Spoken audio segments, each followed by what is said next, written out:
Bienvenue. Aujourd'hui, on explore un extrait assez court, mais je trouve très puissant. C'est tiré de La pensée de Maurice Kamto. Oui, un passage qui parle des sociétés, des sociétés sous très haute tension. C'est ça, la source est juste cet extrait, mais il y a beaucoup à dire. Tout à fait. Et l'idée, c'est de décortiquer un peu l'image centrale, cette métaphore, et puis l'avertissement qu'il y a derrière sur la force, la provocation dans ces contextes un peu volatiles. Alors, commençons par cette image forte.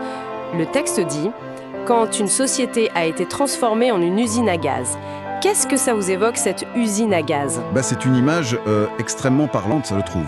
Une usine à gaz, c'est un lieu intrinsèquement dangereux, instable. Oui, où tout peut exploser. Exactement. Donc, appliqué à une société, ça suggère une accumulation de tensions, de frustrations, peut-être de colère rentrée, au point que, oui, le moindre incident peut avoir des conséquences catastrophiques généralisées. Tout devient inflammable. Et c'est là qu'arrive la mise en garde.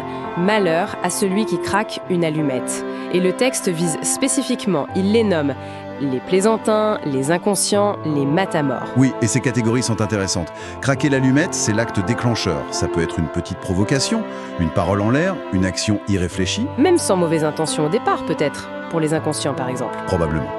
Le plaisantin minimise le risque, l'inconscient ne le voit même pas, et le matamore, lui, joue avec le feu par arrogance, par calcul. Ah oui, mais dans tous les cas, dans cet environnement d'usine à gaz, l'action, même mineure en apparence, peut tout faire sauter. Ça souligne la responsabilité de chacun, en fait. On ne peut plus se permettre la légèreté. Et la conséquence est annoncée comme inéluctable. Nul n'en sortira indemne. C'est radical comme affirmation. C'est très fort, oui. Et ça découle logiquement de la métaphore. Une explosion, ça ne trie pas, ça détruit tout. Personne n'est épargné. Voilà. Peu importe qui on est, d'où on vient, quel rôle on a joué, si le système social explose, tout le monde est touché. C'est un rappel brutal de notre interdépendance, finalement. La destruction du tout, elle emporte toutes les parties. C'est clair. Alors abordons le dernier point clé, qui est fascinant, sur la limite de la force. Le texte dit « La limite principale à l'usage immodéré de la force, c'est la conscience de la certitude qu'il détruira inévitablement également celui qui y fait recours. » Oui, ça c'est une idée profonde. Ça veut dire que la vraie limite, elle n'est pas externe, pas la peur de la loi ou d'une autre force. C'est ce que le texte suggère, oui. La vraie retenue face à la tentation de la force brute, elle viendrait de l'intérieur, de la conscience, c'est le mot important. La compréhension intime, certaine, que cette force, si on l'utilise sans mesure, elle finit par se retourner contre nous. Qu'on est aussi pris dans le cycle de destruction qu'on a lancé. Donc la lucidité sur l'autodestruction comme garde-fou principal. Exactement. La reconnaissance que la force a ce potentiel autodestructeur intrinsèque. C'est ça la véritable limite. D'accord. Alors si on devait résumer les grands avertissements de cet extrait pour bien fixer les idées. Premièrement, une société sous tension extrême, c'est comme une poudrière, une usine à gaz. Très instable, oui, danger permanent. Deuxièmement, dans ce contexte, la moindre provocation, même par jeu ou inconscience, peut tout faire basculer.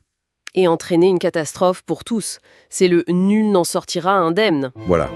Et troisièmement, la seule vraie barrière contre l'escalade de la force, ce n'est pas la peur de l'autre, mais la conscience. La lucidité sur le fait que cette force détruit aussi celui qui l'utilise. C'est une très bonne synthèse, je trouve. Ça capture bien l'essence de la mise en garde. Et ça nous amène peut-être à une dernière réflexion. Une question qui reste en suspens. Si le texte a raison, si cette conscience du risque de destruction mutuelle est si cruciale pour éviter le pire dans ces situations tendues, qu'est-ce qui fait que c'est si difficile ? Pourquoi est-ce si compliqué d'atteindre cette lucidité collectivement, avant qu'il ne soit trop tard ? Ah, c'est la question fondamentale, n'est-ce pas ? Qu'est-ce qui obscurcit cette conscience au moment où on en a le plus besoin ? Vaste question pour réfléchir après notre discussion.